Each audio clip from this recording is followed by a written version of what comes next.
We begin with the coronavirus situation here in Japan. The state of emergency in Tokyo, Osaka, and 2 other prefectures is scheduled to end in less than a week. And intensive preventive measures in 7 other prefectures are also set to end at the same time. Prime Minister Suga Yoshihide has indicated he'll decide whether to extend these policies. We'll decide what to do with the state of emergency and other measures by the end of this week. After hearing from experts, we can see a clear reduction in the flow of people, which was one of the major aims. Wednesday is the final day of the spring holiday period here in Japan. Public transportation would be normally congested with people returning home from their destinations.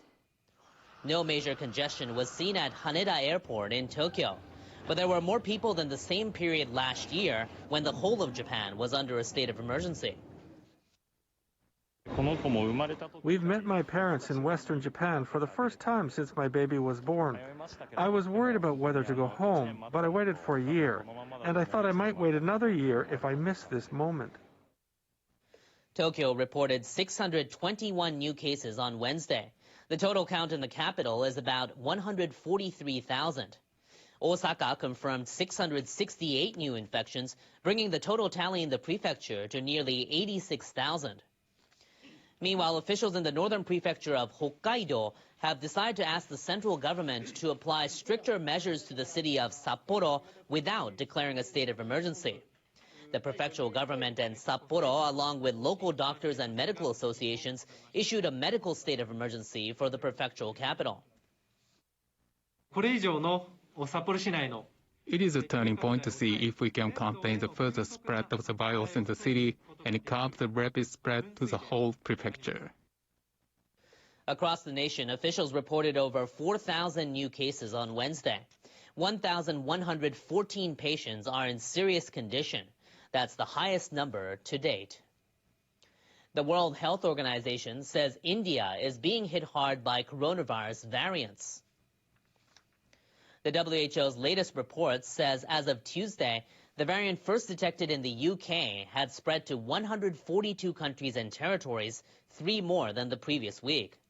It says the variant first detected in South Africa was confirmed in 97 countries and territories, up by 10.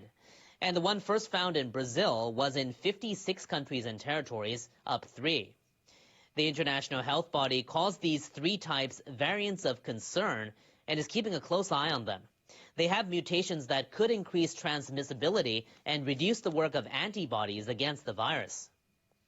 Now, the WHO has also designated the one confirmed in India as a variant of interest.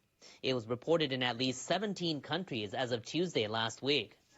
The WHO says the number of cases confirmed in India in the week through Sunday accounted for 46% of total cases worldwide, and coronavirus deaths there were 1/4 the global death total. The report says deaths in the South Asian region rose 48% from the previous week, as the virus has also spread in nearby Nepal and Sri Lanka.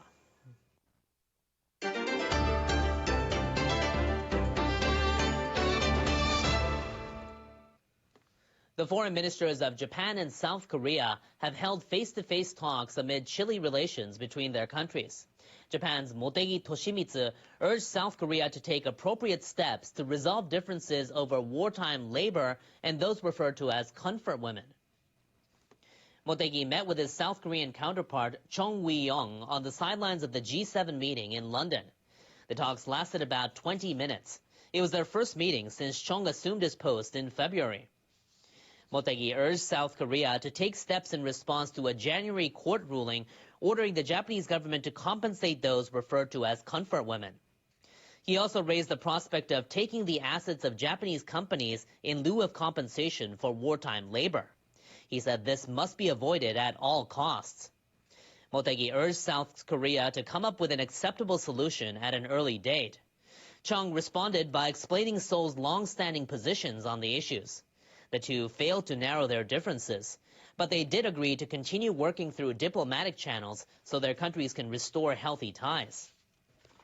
Now, Japan, the United States, and South Korea held their first talks between foreign ministers since the Biden administration took office. They confirmed they would coordinate closely following the completion of Washington's policy review toward North Korea. Motegi asked for cooperation and understanding in resolving the North's abductions of Japanese citizens. Both Chung and U.S. Secretary of State Antony Blinken indicated their support.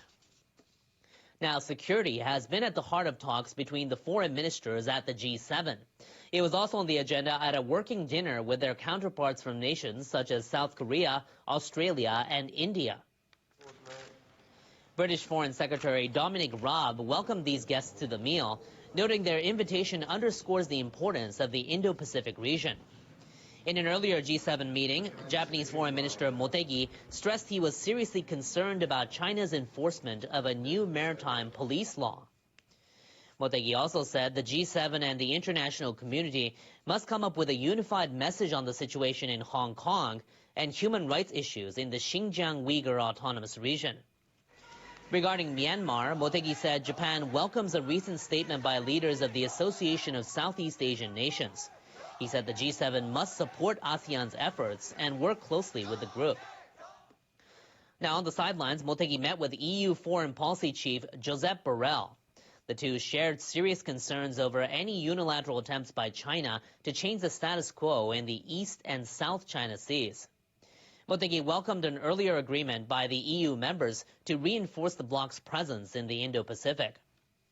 Motegi also spoke to his German counterpart, Heiko Maas. He welcomed Germany's plan to send a naval frigate to the Indo-Pacific this summer. The two reaffirmed deepening security ties, including arranging joint exercises between the frigate and Japan's Maritime Self-Defense Force. And Motegi met with his French counterpart, Jean-Yves Le Drian, as well. They reaffirmed they would work closely together to make the next two Summer Olympic and Paralympic Games a success. The Tokyo Games are scheduled for this year. Paris is set to host them in 2024. Turning now to Mexico, where the president has pledged to carry out a full investigation into the collapse of a metro overpass that left over 20 people dead. The Mexican people must know the whole truth about the accident. We will hide nothing from them and act responsibly, as we have always done. The overpass collapsed in the capital, Mexico City, on Monday night, sending a subway car plunging onto a busy street. 24 people are confirmed dead, and nearly 80 were injured. The accident took place on the city's newest subway line that opened in 2012. Over 400,000 people use it every day. City officials say the bridge was inspected after a powerful earthquake hit the country's south last year, but no abnormalities were found. They say investigators will examine the structure of the overpass and its maintenance system with help from foreign companies. India's External Affairs Minister withdraws from the ministers' meeting of G7 economic powers in London because of possible coronavirus contact. Health officials in Thailand rush to vaccinate people in Bangkok as the country reports a sharp increase in COVID-19 cases. The head of the African Union fact-finding mission to Chad says it is up to the Chadian people to get their country out of its crisis. And trillions of cicada insects are about to appear in 15 of the United States. The appearance of Brood X happens every 17 years. Donald Trump's ban from Facebook and Instagram has been upheld by Facebook's oversight board, but it ordered the company to review the decision. For his part, Donald Trump called the ban a total disgrace. Israel's president has tapped opposition leader Yair Lapid to form new government after Benjamin Netanyahu failed to form a coalition. Mr. Netanyahu informed President Reuven Rivlin that he'd been unable to secure a majority in the 120-seat parliament. As the vaccination divide between rich and poor nations widens, foreign ministers from the G7 group of wealthy nations have been debating a call to share their coronavirus vaccines with the rest of the world. And Nepal is facing a worsening COVID crisis with soaring death rates and hospitals being overwhelmed.